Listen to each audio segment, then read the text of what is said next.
Good afternoon. Good afternoon. I want to tell you two real stories today.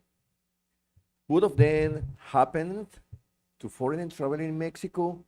Both of them ended with someone behind the bars. Neither of them thought anything was wrong until the handcuffs were already on. Hi, I am Javier Quezada. I am an attorney based in Mérida, Yucatán. I have litigated cases in Mexico more than 15 years. And I am telling you these stories because I don't want them to happen to you or to someone you love.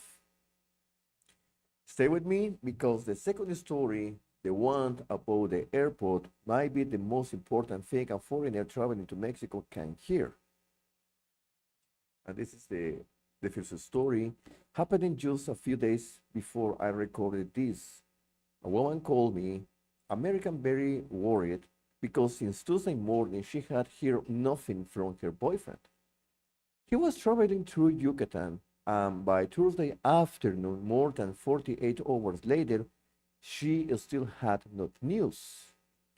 The last message she received from him said, the police just stopped me on the highway. That was it. After that, nothing. But she had something useful. She had access to his phone location. She could see the exact point on the highway between Valladolid and Cancun where they stopped him. And then she watched in real time as the phone signal moved slowly into a government facility. And then the phone went dark. She didn't know if he was in jail. She did not know if he was in a hospital. She did not know if he was alive. When someone disappears after a police stop in Mexico, the first hours are the ones that matter most. In Mexico, when someone is detained, the authorities have a limited a window of time to decide what to do with that person. Either they charge them with a crime and present them to the judge, or they have to let them go. More than 48 hours had already passed. The American embassy had no information. The family had no information. That situation had already crossed the line into illegal detention. So I told her, we cannot wait. We filed a federal amparo, a constitutional remedy that forced the government to afford account for detaining persons, to tell us where is the person, what is the legal basis for the detention, and what are the church. 24 hours later, he appears. He was being held in Valladolid. The reason? The police stopped his car on the highway. They searched the vehicle and they found two marijuana cigarettes. Two. Now, before I continue, I am not here to tell anyone how to live their life. If someone wants to smoke marijuana, if that if that is their personal decision, but I'm going to tell you what that decision cost him in Mexico. The prosecutor want to charge him with a criminal offense. He was looking at 5 to 6 years in Mexican prison. One to, sorry, 5 to 6 years in Mexican prison. 5 to 6 years for two joints. And what I want to be clear about something, the worst part was not the legal risk. The worst part was what this family lived through during those 48 hours, not knowing if he was in a cell, not knowing if he was in a hospital, not knowing if he was alive. You can beat a legal church. You cannot undo what your family goes through, then they think you have disappeared. And here is something else I want you to understand because this surprised a lot of people. The American embassy was not going to fix this. The embassy can give you a list of lawyers. The embassy can send a consular office to check on you. the embassy can make sure you are not being mistreated. But the embassy cannot get you out of a Mexican jail. That is not how it works. What gets you out of a Mexican jail in a Mexican is a Mexican attorney who knows the system, who can file the right documents, and who can do it fast. Well, now the second story is the one that stayed with me the longest. It happened about a year and a half ago during the Holy Week, Semana Santa. And I had just landed from a very long trip, 12 hours of travel, maybe more. I remember I got off the plane, turned on my cell phone, and I saw dozens of missed calls. I called one of these number backs, and a man answered, clearly desperate. Thank you for picking up. I have been calling lawyers all days and nobody answered. In Mexico, during Holy Week, many law offices close for 2 full weeks, which is exactly when people tend to travel and exactly when things go wrong. He told me what happened. His friend had flown from Denver to Houston and from Houston to Mérida. He went through airport security in the United States. His bag went through X-ray.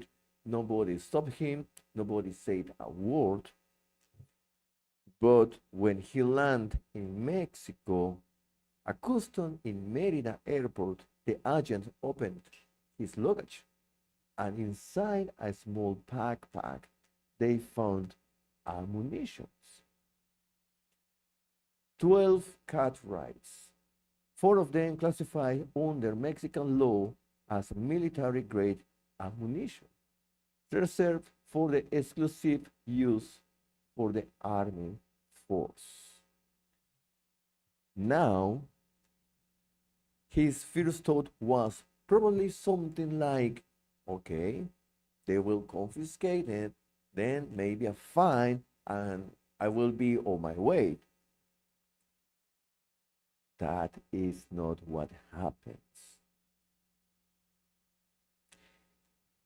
He was arrested for a federal facility, detained, and no translator. No explanation in English, no clear understanding of what he was being accused of. When we finally look at him and I spoke with the federal prosecutor, I want you to hear exactly what the prosecutor said to me. He said, we're going to ask for 12 years in prison. Again, we're going to ask for 12 years in prison.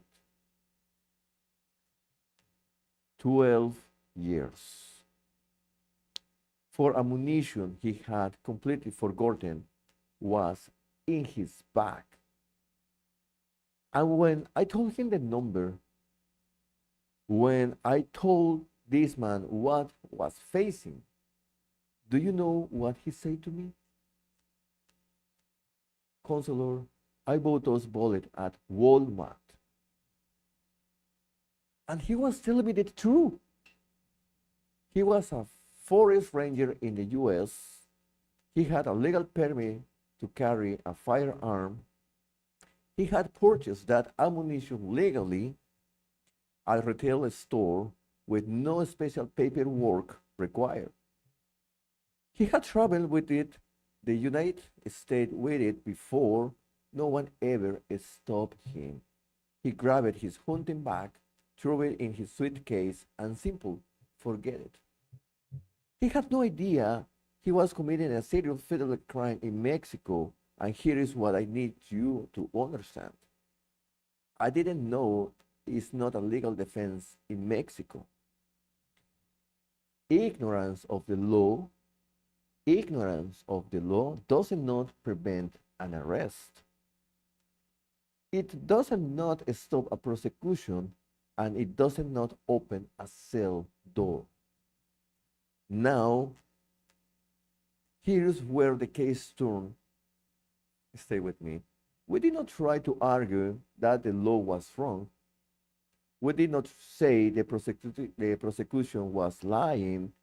We built a case around one single argument. There was no criminal intent, and his family moved fast. They went to Walmart. They film, they make a video themselves buying the exact same ammunition on the shelf. No background check, no special permit. Anyone can buy it. Also, they did another video when they buy in the same ammunition online and when the delivery guy arrived with the package. They documenting everything, his ranger credential, his fire permit, his travel history. We showed to the judge this man had no way of knowing that what is legal in Walmart in Colorado becomes a federal crime to the moment you cross into Mexico. That happened on Wednesday, Tuesday, Friday, and then Sunday morning, we have a hearing at 11 a.m. After 5 days in a Mexican federal detention facility, he walked out. 5 days. 5 days change how he think about travel. 5 days change how his family think about Mexico. 5 days that never needed to happen. So, what do you take away from these two stories? Let me give you 4 things. Number one, the legal system in Mexico is not the legal system in the US or Canada or Europe. It's not the same. It's something that is completely normal at home, can be a criminal offense here. Do not assume and research before you travel. Number two, when something goes wrong, when someone is detained, when you cannot reach them, when you are not getting answers, do not wait. Do not give it 24 hours. Do not wait for the embassy to figure it out. Do not assume it will resolve on its own. The first hours after a detention in Mexico are the most important hours of the case. Again, the first hour after a detention in Mexico are the most important hours of the case. Number three, the embassy is not your lawyer. The embassy can confirm you are alive. The embassy can send a list of attorney. The embassy can make sure the consular convention is respected. That's it. The embassy cannot file an amparo. The embassy cannot negotiate with a prosecutor. You need a Mexican attorney who speaks your language. Number four, before you travel to Mexico, if you're bringing any medication, any equipment, any fire accessory, check the Mexican law first, not the US law. Check Mexican law. What is legal in the United States is irrelevant at a Mexican custom checkpoint. Mexican law applies at the moment when you land. If you have a prescription medication that's requiring no prescription in the US, can be a controlled substance in Mexico. Knife? No. Certain toys, pepper spray, check before you pack. And an ammunition, even one cartridge, even if you forget it was there, no. Check your bag every time. You don't have idea how many Americans, most of the time, are arrested at the custom at the airport because they bring with them a firearm. So check your bag and don't bring firearms or guns to Mexico. Happen a lot, unfortunately.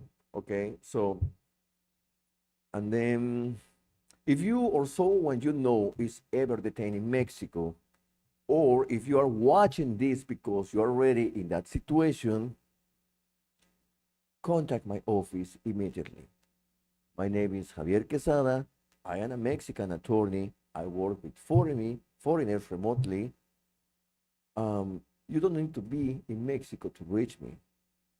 I work by video call. I work with families abroad who have a loved one detained in Mexico. And I work fast. Because in this case, times is the one thing you cannot recover. Um, if this was useful, subscribe to the video, share this with someone who's traveling to Mexico, leave a question in the comments. I read it. And now I will see you in the next video.